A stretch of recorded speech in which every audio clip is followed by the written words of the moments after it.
দয়ার নবী ও কি ও দরদি দয়ার নবী নয়নের ছবি নবী তোমায় দেখলে পাওয়া যায় গো জান্নাতের চাবি।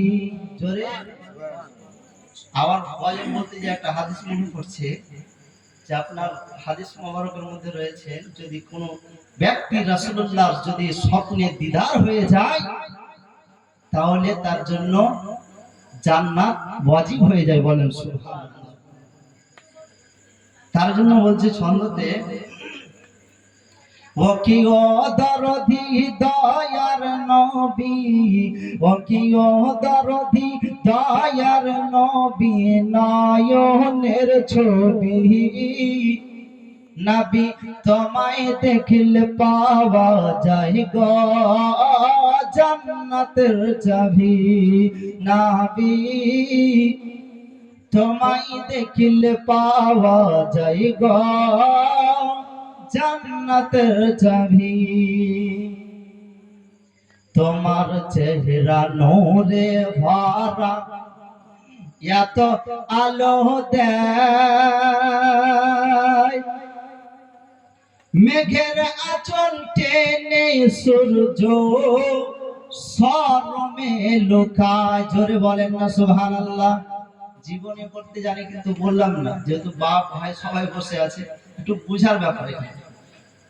তোমার চেহারা নূরে ভরা এত আলো দেয় মেঘের আঁচল টেনে সূর্য শরমে লুকায় তুমি শামস দোহা বদর দোজা তুমি শামস দোহা বদর দোজা আমিনুল আরাবি নবী তোমায় দেখলে পাওয়া যায় গো কিসের চাবি?